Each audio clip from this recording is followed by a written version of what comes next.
Jamshedpur workers college में आयोजित इस कार्यक्रम में मानगो यातायात थाना के पुलिस निरीक्षक हरियौध करमाली मुख्य वक्ता के रूप में मौजूद थे। शुरुआत में प्राचार्य डॉक्टर सत्यप्रिय महालिक ने अतिथियों का स्वागत किया और कार्यक्रम की महत्ता पर प्रकाश डाला। अपने संबोधन में इंस्पेक्टर हरियौध करमाली ने सड़क सुरक्षा को केवल कानून नहीं बल्कि मानव जीवन से जुड़ा महत्वपूर्ण मुद्दा बताया। उन्होंने हेलमेट और सीट बेल्ट के उपयोग, ओवर स्पीडिंग के खतरे और मोबाइल फोन का वाहन चलाते समय इस्तेमाल न करने की सख्त सलाह दी। उन्होंने नए मोटर वाहन अधिनियम के तहत सजा और जुर्माने से जुड़े प्रावधानों की भी जानकारी दी। कार्यक्रम में यातायात थाना मानगो के आरक्षी संजीव कुमार सिंह और सहायक उप निरीक्षक अरविंद कुमार सिंह भी मौजूद रहे। विद्यार्थियों ने सड़क सुरक्षा को लेकर सवाल पूछे, जिनका अधिकारियों ने विस्तार से उत्तर दिया। है नहीं तो एक्स्ट्रा पर्सन जो भी लगा रहे हैं उसमें जो पेनल्टी, समझे बाबू, सब कानून प्रावधान है, लेकिन इसमें कौन सहयोग करेगा? सबसे ज्यादा आप सजग रहेंगे तब। देखिए पहला मैंने बैनर में मैंने पहला लिखा है करना है, सो बात नहीं, जहाँ पुलिस नहीं है वहां भी आपको रूल फॉलो करना है। इसलिए दूसरा मेरा वर्ड है कि समझदार बने।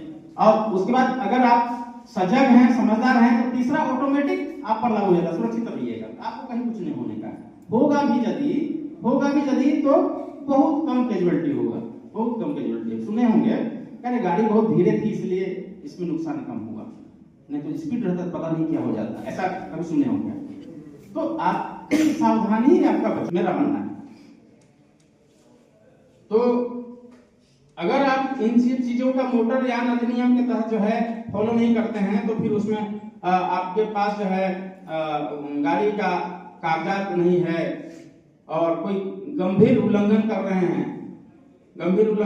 हैं, जैसे अभी आप एक मैडम बोली कि वो जो है ज्यादा शोर वाला गाड़ी से लोग क्या करते हैं, इनको मोटरसाइकिल अभी जो है ओवर स्पीड वाली गाड़ियां मिलती हैं, तेज से स्पीड पकड़ना, तो वो बड़ा रेसिंग ड्राइव करते हैं और उसमें ख्याल नहीं रहता है कि रोड पर ट्रैफिक दबाव बहुत ज़्यादा है। गाड़ियों की संख्या अधिक होने के कारण ट्रैफिक जाम की स्थिति उत्पन्न होती है सड़कों पर, और चाहे अनचाहे दुर्घटना भी होती है जिसमें आमजन की हानि होती है। बहुत सारे लोग इसमें जो है भारी कैजुअल होते हैं और उसमें जो है सरकार को भी लॉस होता है उसको कंपनसेशन वगैरह देने में। और इसी के तहत जो है आम नागरिक को यातायात नियमों को बताने के लिए और उसमें जो सजा या जुर्माना दंड का प्रावधान है उसको जानकारी देने के लिए ही ये एक तरह से आयोजन किया गया था मेरे द्वारा, और ताकि आम आदमी का सहयोग ट्रैफिक रूल को पालन करने में हमको मिल सके। और आज इनके कॉलेज में जो है वर्कर्स कॉलेज जो है में यहाँ जो भी है पढ़ने वाले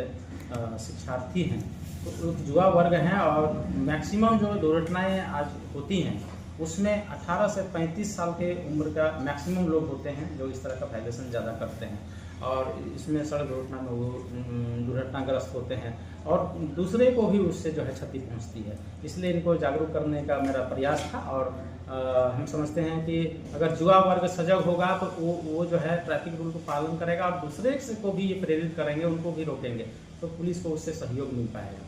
आने वाले वक्त में ये अभियान आपका आगे जगह चिन्हित किया जहाँ पर ये अभियान चलाने ऐसे कॉलेजों में?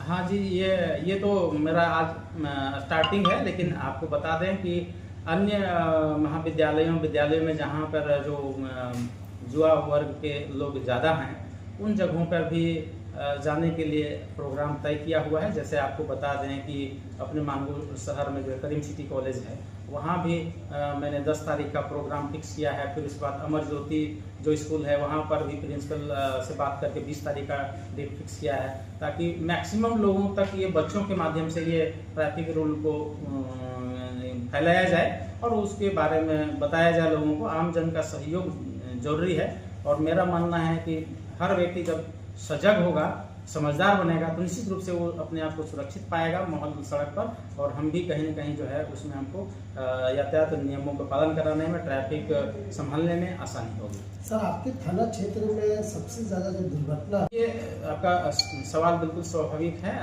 अभी जो भी घटनाएं होती हैं उसमें निश्चित रूप से ओवर स्पीड, तेज गति से गाड़ी को चलाना, लापरवाह तरीके से गाड़ी को चलाना, और कहीं न कहीं नशे की हालत में जो गाड़ी हम चलाते हैं उससे भी हमारे नियंत्रण जो है गाड़ियों से खो जाता है और दुर्घटनाएं हो जाती हैं। ड्रंक एंड ड्राइव के तहत आपका क्या इस पर आपका प्रतिक्रिया क्या है और आपका सुझाव क्या है?